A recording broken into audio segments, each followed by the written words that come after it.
মুহূর্তে যে খবরের দিকে নজর রাখবো, আইসিডিএস চাকরি প্রার্থীদের বিক্ষোভ বিধাননগরে। তাই নিয়োগের দাবিতে তারা বিক্ষোভে সামিল হয়েছে। 5 বছরের প্রতিশ্রুতির পরও তারা এখনো পর্যন্ত তাদের নিয়োগ করা হয়নি, এই অভিযোগ তুলছেন তারা। নিয়োগের দাবিতে বিক্ষোভ বিধাননগরে। সল্টলেকের শৈশালী ভবনের সামনে বিক্ষোভরত চাকরি প্রার্থীরা নিয়োগের দাবি জানাচ্ছেন তারা। আইসিডিএস এর সুপারভাইজার চাকরি প্রার্থীদের বিক্ষোভ সল্টলেকে। নিয়োগের দাবিতে রাস্তায় বসে প্রতিবাদ বিক্ষোভে সামিল হয়েছে এই চাকরি প্রার্থীরা। শৈশালী ভবনের আইসিডিএস এর অফিসের সামনে বিক্ষোভ দেখাচ্ছেন এই চাকরি প্রার্থীরা। নিয়োগের দাবিতে বিক্ষোভ এই চাকরি প্রার্থীদের। সল্টলেকের শৈশালী ভবনের সামনে বিক্ষোভে সামিল হয়েছেন চাকরি প্রার্থীরা। আইসিডিএস এর সুপারভাইজার চাকরি প্রার্থীরা কিন্তু বিক্ষোভ দেখাচ্ছেন এই মুহূর্তে। বিস্তারিত জানবো, টেলিফোন লাইনে রয়েছেন প্রতিনিধি সন্তোষ। সন্তোষ, কি ছবি উঠে আসছে, কি দাবি তুলে ধরছেন তারা? যারা চাকরি প্রার্থী তারা 2019 সালে পরীক্ষা দিয়েছিলেন এবং ধাপে ধাপে 3বার পরীক্ষা হয়েছিল। সেই পরীক্ষা হওয়ার পরই তারা রেজাল্টের জন্য ওয়েট করছিলেন, তারা ফলাফল পাচ্ছিলেন না এবং ফলাফল তারা 11 মাস পরে পেয়েছেন। যখন ফলাফল পেয়েছিলেন প্রায় 2900 প্রার্থী ছিলেন এবং তার মধ্যে মাত্র 136 জন চাকরি পেয়েছিলেন, 129 জন চাকরি পেয়েছিলেন এবং বাকি যারা 2700 যারা ক্যান্ডিডেট, যারা চাকরি প্রার্থীরা, যারা সুপারভাইজার দায়িত্বে চাকরি পাবেন, কিন্তু তারা চাকরি পান না এবং দীর্ঘ 5 বছরের সময় কেটে পড়েছে, এখনো পর্যন্ত তারা চাকরি পাননি এবং রাজ্যের 23টি জেলা থেকে তারা এই চাকরি প্রার্থীরা, সুপারভাইজার যারা দায়িত্বে পাবেন বা চাকরি পাবেন, সেই সুপারভাইজাররা তারা এসে অবস্থান বিক্ষোভ করছেন ঠিক শৈশালী ভবনের অপোজিট বা সামনে যে রাস্তা, সেখানে তারা অবস্থান বিক্ষোভ করছেন এবং 12টা থেকে এই অবস্থান বিক্ষোভ এখনো পর্যন্ত চলছে। তাদের এই যে 2 জন চাকরি প্রার্থী তারা গেছিলেন শৈশালী ভবনে, সেইখানে ডাইরেক্টরের সাথে কথা বলতে, কিন্তু তারা চাইছেন কি সরাসরি 4 থেকে 5 জন যারা চাকরি প্রার্থী তারা যাবেন কথা বলতে, কিন্তু 2 জন যাবেন না।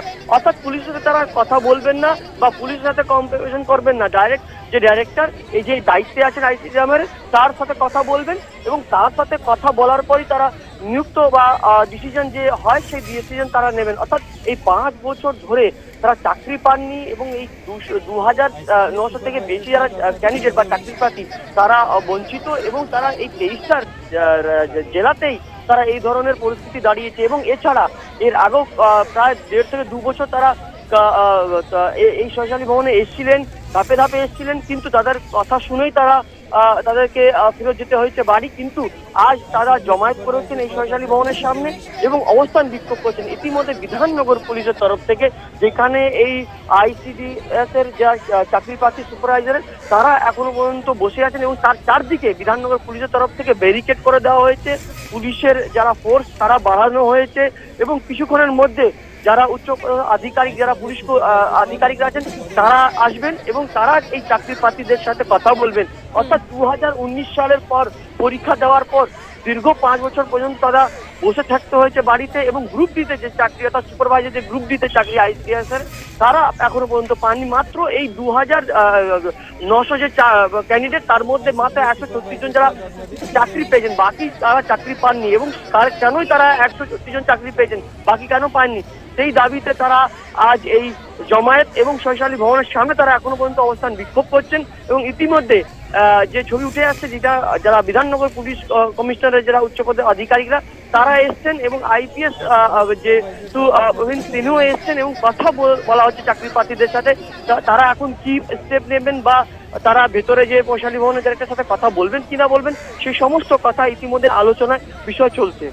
বেশ, ধন্যবাদ সন্তোষ। আমাদের সঙ্গে ছিলেন প্রতিনিধি সন্তোষ ঠাকুর। যেমনটা জানালেন যে 2019 সালে পরীক্ষা দিয়েছিলেন, ধাপে ধাপে পরীক্ষা হয়েছিল, অবশেষে 2900 জন পরীক্ষার্থী তারা পরীক্ষা দিয়েছিলেন, কিন্তু তার মধ্য থেকে 132 জনের উপরে চাকরি পেয়েছেন। অবশেষে যারা বঞ্চিত ছিলেন তারা এখনো চাকরি পাননি। কি বলছেন এই বিক্ষোভকারীরা, শোনাবো আপনাদের।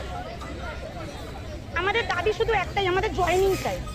আমরা পরীক্ষা দিয়েছি, আমাদের প্যানেলে কোনো ভুল নেই, কোনো কিছু নেই, সবাই এলিজিবল ক্যান্ডিডেট। আমাদের জয়েনিং দিন। 136 জন পেয়েছে, কিন্তু সেটা আগস্ট মাসে, তারপরে কোনো রিক্রুটমেন্ট হয়নি এবং আমরা আজকে এই পরিস্থিতিতে আসতাম না। আমরা প্রত্যেক দিন নিয়ম করে ডিপার্টমেন্টে আসি, ডিপার্টমেন্টের বিভিন্ন লোকের কাছে হাতে পায়ে ধরে জিজ্ঞাসা করেছি যে আমাদের জয়েনিংটা কবে হবে, একটু সদুত্তর দিন। কেউ কোনো কথা বলেনি। আজকে একটা কথা বললে 2 দিন বাদে সেই কথাটার বদল হয়ে যায়, ঠিক আছে? সেই কথাটার মধ্যে কোনো মিল থাকে না। আপনারা শুনলেন কি বললেন চাকরি প্রার্থী, বিক্ষোভরত চাকরি প্রার্থীরা।